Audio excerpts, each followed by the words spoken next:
Can you draw out Leviathan with a fishhook, or press down his tongue with a cord? Nothing on earth is like him, one made without fear.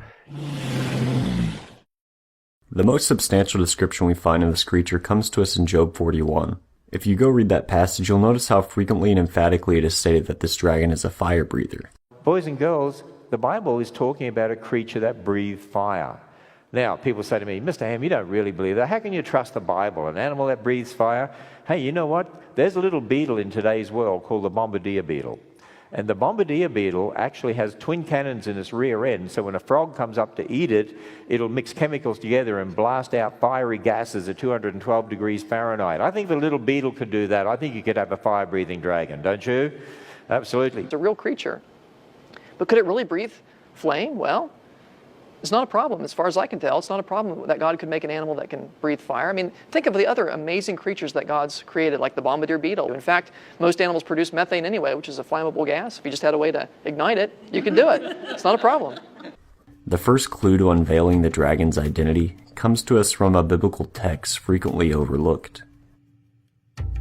Psalm 74:14 reads, Atari tzatzare shel Leviathan, titinenu ma'chal le'am letzim.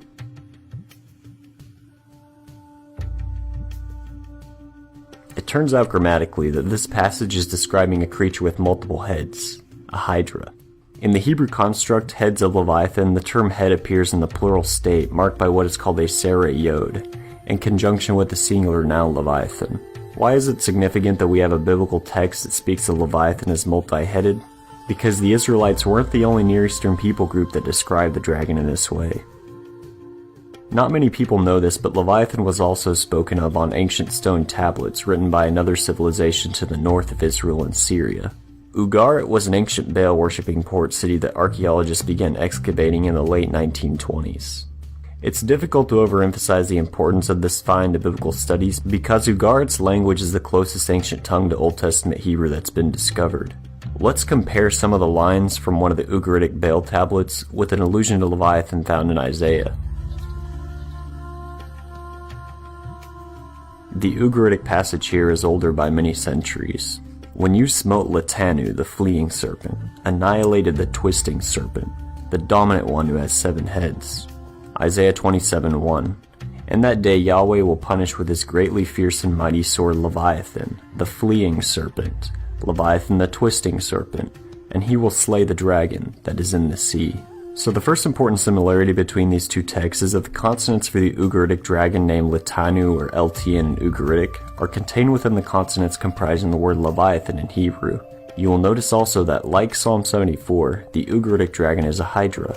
In fact, it has 7 heads. However, the real nail in the coffin that proves their mutual identification are their cognate titles, Fleeing Serpent and Twisting Serpent.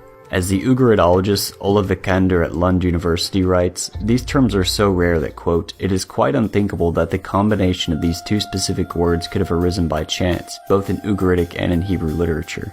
And so, a historical connection must be postulated. The connection between Leviathan and Letanu, therefore, quote, is rather well known in modern exegetical scholarship. On top of all this, these texts, the Ugaritic ones, Psalm 74 and Isaiah 27, all depict the deity smiting the dragon. But what about the original Job passage that kicked this video off? The Creation Museum argues that dragon has to be literal because it appears towards the end of a list of other described literal animals like a lion, an ostrich, and a horse. In earlier chapters, Job refers to other mythic Semitic dragon names that can be found in the Ugaritic text as well, Tananim and Yam. Additionally, these are used synonymously with the name Rahab. Notice the interchangeability of these titles in Job. Job 7:12. Am I Yam, sea, or Tananim that you would set watch over me? Job 9:13. God won't withdraw his anger. The helpers of Rahab are humble beneath him. Job 26:12-13. By his power he upheaved the sea. By his wisdom he smote Rahab. His hand pierced the fleeing serpent. You'll notice in that last passage that Rahab is called by the same title Isaiah gives Leviathan and the Ugaritic text give Letanu, the fleeing serpent. It's also important that Job mentions Yam because in the Ugaritic text, the twisting serpent Letanu is also used interchangeably with both Yam and Tananim. Surely I destroyed Yam, beloved of El. Surely I made an end of River, the mighty god. Surely I lifted up the dragon of the two flames. I destroyed the twisting serpent, the tyrant with the 7 heads. Earlier in the same text, this tyrant is referred to as Litanu. So there's a respect in which Yam, Litanu, Rahab, Tananim, and Leviathan are all overlapping names.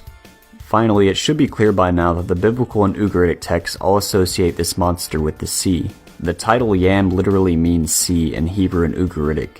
In Job, Leviathan appears as a sea monster, whom God holds dominion over in chapter 41, and defeats in texts like 26:12-13. It is only by God's dominance over these waters that creation is made possible and is sustained.